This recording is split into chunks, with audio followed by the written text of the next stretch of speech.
ઉનાળાની આ કાળઝાળ ગરમીઓમાં ફ્રેન્ડ્સ જો તમે આ સાબુ ઘરે બનાવી લેશો ને એટલે શરીરને એસી જેવી ઠંડક મળશે. 100% કેમિકલ ફ્રી સાબુ આજે આપણે તૈયાર કરીશું. અને નાના બેબી હોય ને તો તેની સ્કિન માટે તો આ બેસ્ટ સોપ છે. ઉનાળો આવે એટલે આપણે તડકામાં જવાનું થાય. નાના બેબી હોય કે મોટા હોય લૂ તો લાગી જ જાય છે, પણ આ સાબુ આપણને લૂમાં પણ રક્ષણ આપે છે. તડકાને લીધે થયેલી ટેનિંગ પણ દૂર રાખે છે અને શરીરમાં જે બળતરા થાય છે તેમાં ઠંડક આપે છે. અને તડકાને લીધે બોડીનું ટેમ્પરેચર વધી જાય છે તે પણ મેન્ટેન કરે છે આ સાબુ. એટલા ગુણધર્મો ધરાવે છે આ સાબુ ફ્રેન્ડ્સ. તો માર્કેટમાંથી કેમિકલવાળા સાબુ ખરીદવા કરતાં ઘરે જ આ રીતે તમે ચોખ્ખા સાબુ તૈયાર કરી શકો છો. તો તેના માટે ફ્રેન્ડ્સ આપણે લીધો છે કેસુડો. કેસુડાના તો કેટલા બધા ફાયદા છે ફ્રેન્ડ્સ, ગણાવીએ એટલા ફાયદા ઓછા છે. તો આપણે અહીંયા કેસુડાનો નીચેનો ભાગ આવે છે બ્લેક પાર્ટ, તે આપણે હટાવી દીધો છે. આ રીતે આપણે તેના પાનનો જ ભાગ લેવાનો છે. આ રીતે જે નીચે મૂળિયાનો ભાગ હોય છે તે આપણે હટાવી દેશું. તેનો આપણે કંઈ જ યુઝ નથી કરવાનો. હવે આ રીતે જે પાંદડી બચેલી છે ફ્રેન્ડ્સ તેને થોડી વાર માટે આપણે ડ્રાય થવા માટે રાખી દેશું, જેથી તેના ઉપર કોઈ પણ પાણીનો ભાગ હોય તે નીકળી જાય. તો અહીંયા કેસુડો હલકો એવો ડ્રાય થઈ ગયો છે ફ્રેન્ડ્સ. તો હવે આપણે તેને ઉમેરવાનો છે મિક્સર જારની અંદર. તો જેટલો આવે એટલો આપણે કેસુડો ઉમેરી દેશું. કેસુડાનો કોઈ પરફેક્ટ માપ નથી ફ્રેન્ડ્સ, તમે વધુ ઓછો લઈ શકો છો. અત્યારે આપણે ભીના ફૂલનો જ બનાવી રહ્યા છીએ સાબુ. તમારે ફ્રેન્ડ્સ જો આને સૂકવીને પાવડર ફોર્મમાં લેવો હોય તો તે રીતે પણ ઉપયોગમાં લઈ શકાય છે. હવે અડધા ગ્લાસ જેટલું પાણી ઉમેરી દઈશું, જેથી કેસુડો સરસ એવો પીસાઈ શકે. તો જ્યારે પણ ફ્રેન્ડ્સ તમે મિક્સર જારમાં કોઈ પણ વસ્તુ પીસો ને ત્યારે આ રીતે જો એક પ્લાસ્ટિક રાખી દેશો ને તો તમારું ઢાંકણ ક્યારેય ખરાબ નહીં થાય. તો આ રીતે સરસ એવા ફૂલ પીસાઈ ગયા છે. તો હવે કોટનનું સરસ ચોખ્ખું કપડું લઈ લેશું, તેની અંદર આ બધો પલ્પ ઉમેરી દેવાનો છે અને દબાવીને આપણે બધું જ જ્યુસ તેનું અલગ કરી દેશું. તમે અહીંયા જોઈ શકો છો ફ્રેન્ડ્સ, બધો જ રસ છે તે આ રીતે બાઉલમાં કલેક્ટ થઈ રહ્યો છે. કલર પણ કેટલો સરસ આવી રહ્યો છે. આ ચોખ્ખો કેસુડાનો રસ ફ્રેન્ડ્સ તમને જો અત્યારે ઉનાળાની સિઝનમાં મળે ને તો તમે તેને રોજે નાહવામાં પણ ઉપયોગમાં લઈ શકો છો. નાહવાનું પાણી હોય તેની અંદર થોડો એવો રસ ઉમેરીને નાહી શકો છો. હવે જે આ કાંઈ બચેલું છે તમારે રાખવું હોય તો રાખી શકો છો અથવા ફેંકવું હોય તો ફેંકી પણ શકો છો, કારણ કે આપણે બધો કસ તો કાઢી લીધો છે. તો હવે લઈ લેશું તેને એક બીજા બાઉલની અંદર આ રસને, અને થોડી વાર માટે આપણે તેને ઉકાળી લેવાનું છે, જેને લીધે કોઈ પણ ધૂળ માટી કે કંઈ વસ્તુ ચોટેલી હોય તે બધી તળિયે બેસી જાય એટલા માટે. હવે લીધો છે આપણે સોપ બેઝ. આ સોપ બેઝ નેચરલી હોય છે, આની અંદર વધુ પડતા કોઈ પણ પ્રકારના કેમિકલ હોતા નથી. અને આ સોપ બેઝ તમને આસાનીથી કોઈ પણ સોપની દુકાન હોય ત્યાં તમને મળી રહેશે, એ પણ રિઝનેબલ પ્રાઇસમાં. અને ન મળે ફ્રેન્ડ્સ તો તમે ઓનલાઈન પણ તેને ખરીદી શકો છો. તો આ રીતે નાના નાના ટુકડામાં આપણે તેને કટ કરી લીધો છે. તમે અહીંયા જોઈ શકો છો ફ્રેન્ડ્સ.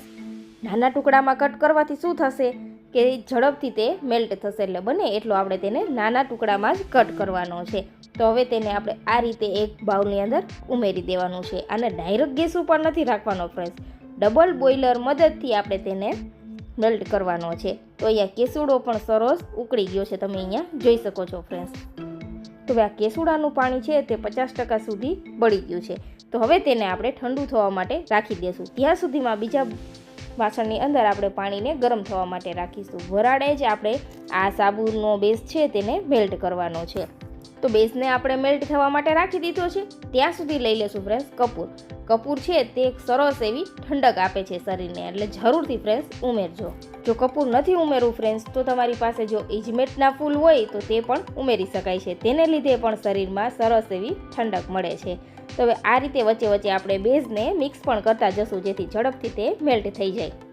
ડાયરેક્ટ ગેસ ઉપર કે ડાયરેક્ટ તેની અંદર પાણી ન અડે તે જ રીતે આપણે આ બેઝને મેલ્ટ કરવાનો છે, તે વાતનું ફ્રેન્ડ્સ અહીંયા ખાસ ધ્યાન રાખજો. તો આ રીતે વચ્ચે વચ્ચે ચલાવતા જશું અને તેને મિક્સ કરી લેશું. ત્યાં સુધીમાં આપણું કપૂર પણ સરસ એવું પાવડર થઈને તૈયાર છે. તમારી પાસે ફક્ત 20 થી 25 મિનિટ હોય ને ફ્રેન્ડ્સ તો પણ તમે આ સાબુ બનાવીને તૈયાર કરી શકો છો. જાજો સમય પણ નથી લાગતો. તો અહીંયા સાબુ બેઝ સરસ મેલ્ટ થઈ ગયો છે અને કેસુડાનું પાણી હતું તે પણ ઠંડુ થઈ ગયું છે. તો તમે જોઈ શકો છો ફ્રેન્ડ્સ, બેઝમાં આપણે થોડું એવું જ આ કેસુડાનું પાણી ઉમેરેલું છે અને સરસ એવો કલર આવી ગયો છે. કોઈ પણ પ્રકારના આર્ટિફિશિયલ કલર આપણે ઉમેરેલા નથી. તો હવે તેની અંદર કપૂર ઉમેરી દેશું અને કપૂરને સારી રીતે બેઝની અંદર મિક્સ કરી દેશું. અહીંયા ફ્રેન્ડ્સ તમારે બીજું કોઈ પણ ફ્લેવર માટે કોઈ વસ્તુ ઉમેરવી હોય તો ઉમેરી શકાય છે, અથવા કોઈ તેલ ઉમેરવા હોય તો તે પણ ઉમેરી શકાય છે. તો આપણે તેની અંદર ઉમેરી દઈશું વિટામિન ઈની કેપ્સ્યુલ. આ સાબુ નાના બાળકોની સ્કિન માટે તો બેસ્ટ છે. ઉનાળામાં નાના બાળકો તડકામાં જતા હોય તેને લીધે લૂ લાગી જાય છે. આ સાબુ લૂ સામે પણ રક્ષણ આપે છે. તો હવે કેમિકલવાળો સાબુ વાપરવા કરતાં ફ્રેન્ડ્સ ઘરે જ તમે આવો ચોખ્ખો સાબુ બનાવીને તૈયાર કરી શકો છો. કેસોડો ફક્ત 1 થી 2 મહિના માટે જ મળતો હોય છે. તો સિઝન છે ને ફ્રેન્ડ્સ, ત્યાં સુધીમાં તમારે જરૂરથી આ સાબુ બનાવી લેવો જોઈએ. તો આપણું સાબુનું મિશ્રણ તૈયાર છે. સરસ એવું આપણે બધી વસ્તુ મિક્સ કરી દીધી છે. અહીંયા ફ્રેન્ડ્સ તમારે કોઈ પણ બીજી વસ્તુ ઉમેરવી હોય તો સાથે ઉમેરી શકો છો. તો હવે લઈ લીધો છે આપણે સાબુ ઢાળવા માટેનો મોલ્ડ. જો આ ન હોય ને ફ્રેન્ડ્સ તો પેપર કપ આવે છે અથવા કોઈ નાની વાટકી હોય તેમાં પણ તમે આ સાબુ ઢાળી શકો છો.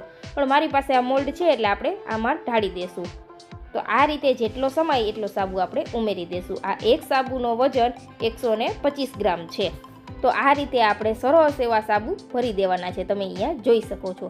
જો તમારે આ ફીણ વળેલા છે તે કાઢવા હોય તો કાઢી પણ શકાય છે અને એમનેમ રાખવા હોય તો રાખી પણ શકો છો.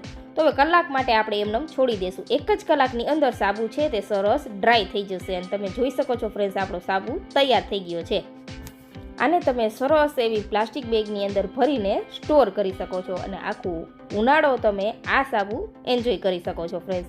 આને લીધે શરીરમાં કોઈ પણ પ્રકારની ટેનિંગ હશે તે પણ દૂર થઈ જશે અને તડકાને લીધે જે કંઈ લૂ લાગેલી હશે તેની સામે પણ રક્ષણ આપશે આ સાબુ. એટલા સરસ હેલ્ધી છે. કોઈ પણ પ્રકારનું આપણે તેમાં કેમિકલવાળી વસ્તુ ઉમેરેલી નથી. એટલે તમારા ઘરમાં જો નાના બાળકો હોય તેના માટે આ બેસ્ટ સાબુ છે ફ્રેન્ડ્સ. જરૂરથી એકવાર આ ઉનાળામાં આ સાબુ ટ્રાય કરજો. તો ચાલો ફ્રેન્ડ્સ, હવે તમને બતાવું કે આ સાબુમાં ફીણ કેટલા વળે છે. તો આ રીતે ફ્રેન્ડ્સ તમે જોઈ શકો છો, થોડું એવું જ પાણી આપણે હાથ ઉપર લીધું છે ને હલકા હાથે આપણે ઘસેલો છે તો પણ સરસ એવા ફીણ વળે છે. તમે અહીંયા જોઈ શકો છો. તમે જો સારો એવો સાબુ બેઝ લેશો ને એટલે પરફેક્ટ માર્કેટ જેવા જ સાબુ બનીને તૈયાર થશે. તો આટલા 5 સાબુ બનાવવા માટે મને અહીંયા 80 રૂપિયાનો ખર્ચ લાગેલો છે. તો 80 રૂપિયાની અંદર ફ્રેન્ડ્સ આપણે ટોટલ અહીંયા 5 સાબુ બનાવીને તૈયાર કરેલા છે. એક સાબુનો વજન 125 ગ્રામ જેટલો છે ફ્રેન્ડ્સ. તો હવે માર્કેટમાંથી મોંઘા સાબુ ખરીદવા કરતાં ઘરે જ તમે નેચરલી કોઈ પણ કેમિકલ ફ્રી વસ્તુ વાપર્યા વગર આ સાબુ તૈયાર કરી શકો છો. જો તમારા ઘરમાં નાનું બેબી છે ને તેના માટે તો બેસ્ટ સાબુ છે. તો જરૂરથી ટ્રાય કરજો અને આ ટ્રીક ફ્રેન્ડ્સ તમને પસંદ આવી હોય તો ચેનલને સબસ્ક્રાઈબ કરવાનું તો ભૂલતા જ નહીં. મળીશું નવા વિડીયોમાં.